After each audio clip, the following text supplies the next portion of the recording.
V súčasnosti sa všade hovorí o protestoch európskych poľnohospodárov. OSN, WHO a WEF vyhlásili vojnu poľnohospodárom a tradičným potravinám. Ich agenda 2030 sa vo všeobecnosti zameriava na poľnohospodárov. Cieľ 2 agendy 2030 je zameraný na odstránenie hladu, dosiahnutie potravinovej bezpečnosti a lepšej výživy a na podporu udržateľného poľnohospodárstva. Avšak badáme, že sa ničí prirodzené drobné poľnohospodárstvo. Nadnárodné koncerny zároveň čoraz viac kontrolujú celosvetovú produkciu potravín prostredníctvom industrializovaného poľnohospodárstva, genetického inžinierstva a agrochémie. Úryvok z eseje Jedlo ako zbraň od nezávislého nemeckého autora a novinára Toma Olivera Regenauera ukazuje, ako sa základ existencie jedlo už v minulosti používalo a dodnes používa ako zbraň proti ľudstvu. V decembri 1974 Henry Kissinger spísal tajný strategický dokument pre Národnú bezpečnostnú radu Spojených štátov. V roku 1975 sa táto stratégia načrtnutá Kissingerom stala oficiálnou politickou líniou prezidenta Geralda Forda. Môžeme sa dočítať. Rast populácie bude mať vážny vplyv na dopyt po potravinách. Potravinová pomoc rozvojovým krajinám preto asi bude musieť byť spojená s povinnými programami zameranými na sterilizáciu alebo s kvótami na zníženie počtu obyvateľov, uzatvára Kissinger.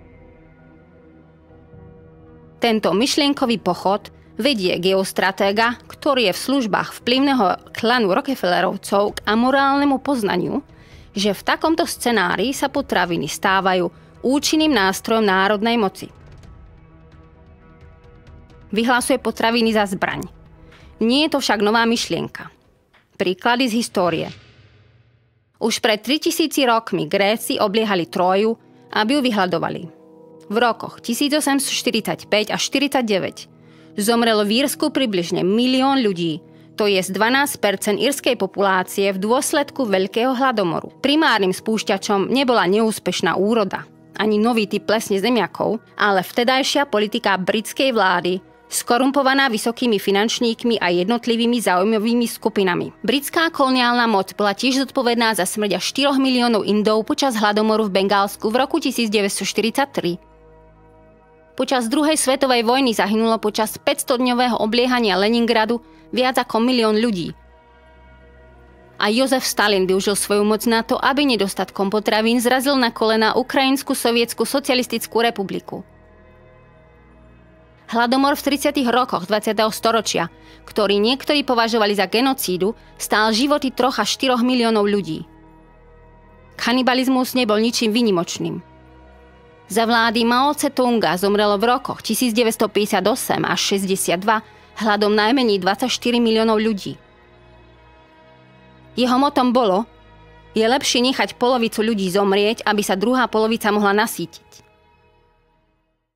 Súčasný vývoj. Vzhľadom na túto históriu sa javí predpoklad, že potraviny v 21. storočí nebudú použité ako zbraň naivným.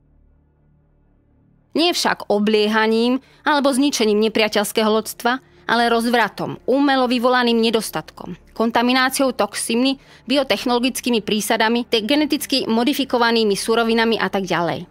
Blokády spôsobené koronavírusom a neúroda počas vojny na Ukrajine spôsobili masívne obmedzenia a výpadky v zásobovaní. Veľa vecí zdraželo, rodinné a malé podniky skrachovali. Poľnohospodári sú pod veľkým tlakom v dôsledku zeleného hospodárstva, programu nulových emisí CO2, že nie sú schopní splniť požiadavky a rastúce náklady a v zúfalstve vychádzajú do ulic. Mark Rutte, holandský premiér, nasadil dokonca vojenskú techniku proti povstaniam poľnohospodárov. Potravinársky priemysel sa má transformovať. Prírodné prísady sa čoraz viac majú nahradiť umelými. Najvýraznejším príkladom je mäso z laboratória. Už dlhé roky sa o to s veľkým elánom usilujú najmä Bill Gates, v súčasnosti najväčší vlastník pozemkov v USA, a spoločnosť Google Venture. Gates zároveň investuje veľa peňazí do výskumu a modifikácie mikrobiómu. Tento komplexný ekosystém zahŕňa aj črevnú flóru.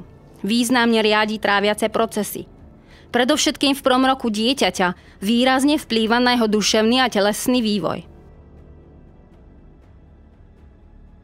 Gates, ktorý neustále vyjadruje svoje obavy týkajúce sa preľudnenia, tak chce pomôcť deťom v rozvojových krajinách. Človek sa môže cítiť ešte znepokojúcejšie vzhľadom na skutočnosť, že v blízkej budúcnosti budú potraviny s prísadami mRNA alebo RNA.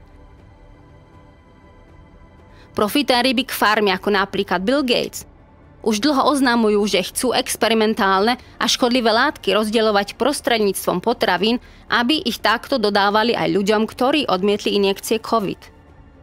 Spoločnosti ako Bayer-BioNTech už viac ako 6 rokov pracujú na mRNA vakcínach pre hospodárske zvieratá.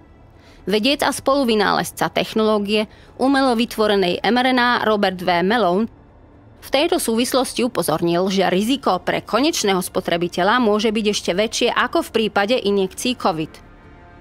Očkovania založené na genetickom inžinierstve sa napriek všetkým skutočnostiam svedčiacim o opaku už používajú, len pod iným označením. Okrem toho všetkého sa v budúcnosti majú používať geneticky modifikované spóry na kontrolu globálnych dodávateľských reťazcov.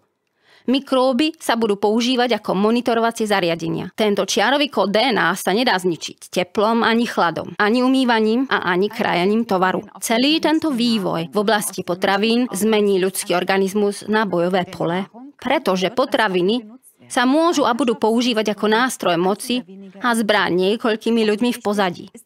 Je zrejme, že aj EÚ je prisluhovačom týchto vládcov, pretože sa zaviazala regulovať súkromný chov hospodárskych zvierat a chce ľuďom čoraz viac ťažovať pestovanie vlastných potravín. Vzhľadom na tento vývoj sa musí táto dlho plánovaná redukcia ľudstva dostať na verejnosť. Prepošlite túto reláciu čo najviac ľuďom, milí diváci. A pravidelne sledujte KLA.TV, aby ste nezmeškali pokračovanie. KLA.TV zostane v obraze, aby sme vniesli viac svetla do zdanlivo komplikovaných súvislostí.